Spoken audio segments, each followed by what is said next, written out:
Yo, what up? It's your boy. I'm finally back with another review. Today we're taking a look at a third-party kit, the Trailblazer by Inera. Let's just jump in.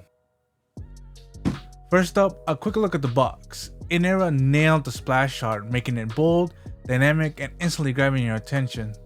And on the back, you get clean line art that goes hard in showcasing the mech's design.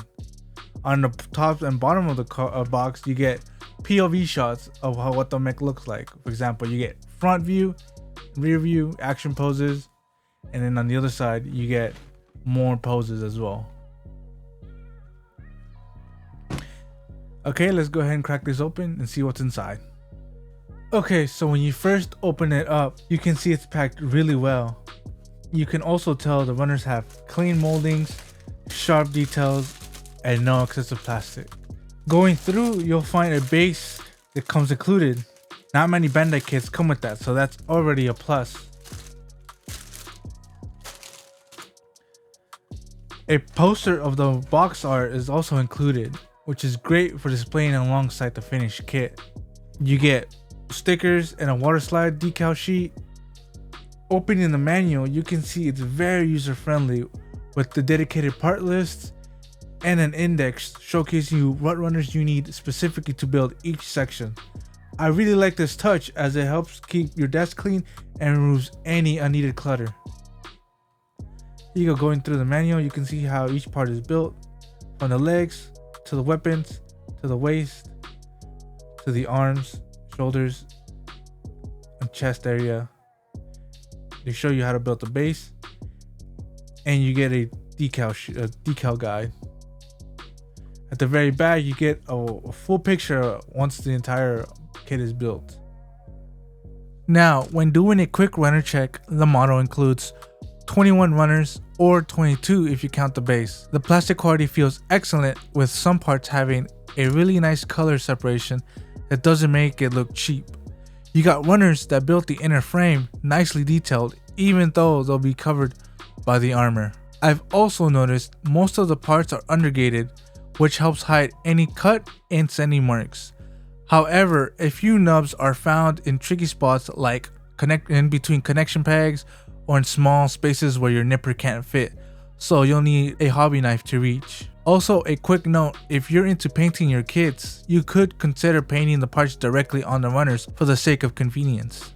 Let's talk about the build. This kit is listed as a 1/100 master grade, making it a solid choice for builders of any skill level to pick up. That being said, when building, you'll encounter some repetitive work as several instructions require you to build specific parts multiple times. It can get a bit tiresome, especially when you go back and clean out the nubs, but once that's done, it's smooth sailing from there. Now, a quick look at the model kit. One of the standout features is the shoulders, which took me a while to cut and assemble due to having so many small parts. Then I wondered if I could just leave these out, but was left disappointed since the shoulder armor connects into the thrusters and not the other way around, leaving a large exposed peg when detached, giving it an awkward look.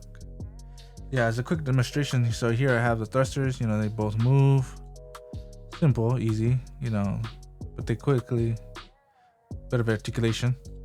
But then when you take them off, you're like, okay, cool, you can leave these out. But then you get left with this little ass peg on both ends, so you can't really leave them out and show them unless you just don't care about the looks. You get these weird pegs on the shoulders. You could cut them and sand them down, but then that would just require extra effort. And again, it all comes down to preference. If you want to do that, go ahead. But that's just extra work, extra unneeded work. This kit also has a decent amount of articulation from the double jointed knees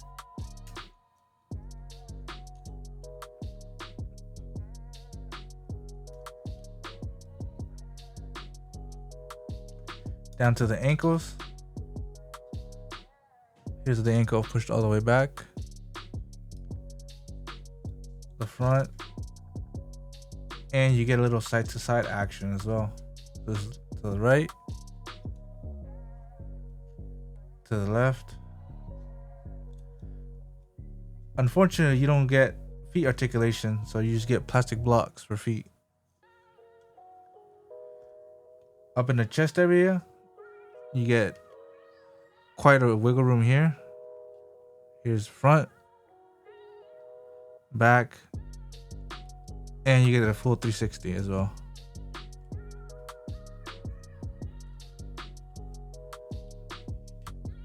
Up in the arms, you get a decent amount of articulation there. You can move the shoulders as well. You get shoulder articulation there, push the shoulders up. Here's a full 360 of the arms.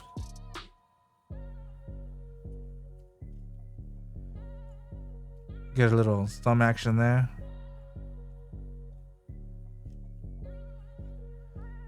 You get thrusters as well, thruster articulation. You can move them up and down, push them to the back, and you can give them this jetpack kind of look.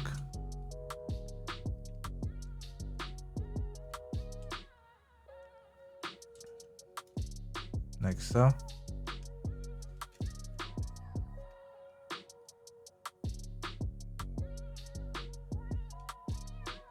Just be careful though, since they tend to interfere with the head fins. Get a little head articulation there, but because the way the chest is built, it's limited to just only left and right. So here's the max left, max right.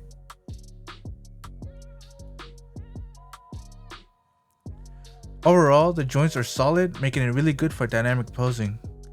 You also get quite a couple moving parts in the pack as well. For example, you get movable fins, decent amount. You can move them up and down, left and right. You get the 360.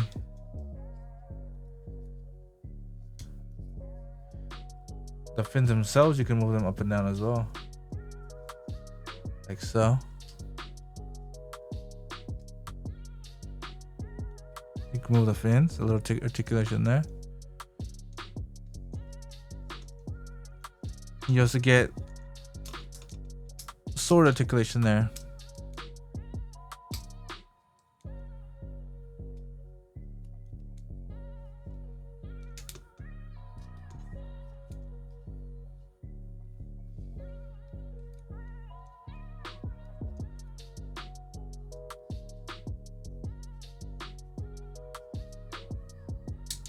Now, onto the accessories.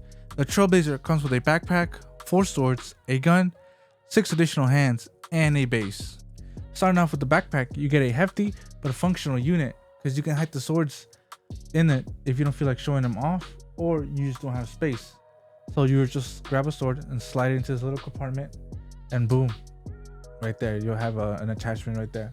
You can open them, close them, and you can do this for all 4 funnels. And speaking of display, the display also comes with 4 arms that lets you show off not only the swords but the funnels as well. So the base will come with these 4 little dangly arms with attachments that let you show off the sword and the funnels as well. So it gives you more options to show off your kit. Like it'll slide in the base like so, and boom, you'll have slightly more options for posing, doing more articulation like so. You get 4 swords with a sleek and futuristic design. Here they are with the decals added. The beam gun, which looks more like a shotgun, is detailed enough to stand on its own, especially once you add all the stickers and decals like I did here. While the additional hands allow for a variety of customization, you get a pair of open palms. You get a pair of gun holding hands, which I'm currently using one of them on the model kit. You get a pair of sword holding hands. And you get a pair of balled fists, which I'm currently using one of them on the model kit as well. Overall, you get a decent amount of accessories on par of that of a master grade Bandai kit. So now, how does the Trailblazer stand against other kits? Here I have it compared next to the MG Exia, It's a bit taller, standing at a height of 7.4 inches or 19 centimeters, while the XCS stands at just 7 inches or 18 centimeters. And here I have it standing next to the high-grade Leo, standing at 4.5 inches or 11.4 centimeters. So the Trailblazer is just slightly bigger, where you can use it as a centerpiece without it being overwhelming. So, is this third-party kit worth it? I definitely say it's worth the cop. It feels like a nice addition to any collection, whether you're building it straight out of the box or customizing it, especially for those of you who are new or looking to get into third-party kits. The Trailblazer is definitely a great place to start. It's a must-have for anyone looking to expand their collection. Alright, thanks for hanging out, guys. If you enjoyed this review, hit the like button, dislike it if you disliked it, subscribe for more builds and reviews. Drop your thoughts on the Trailblazer in the comments down below, along with any suggestions for my next kit. Until next time.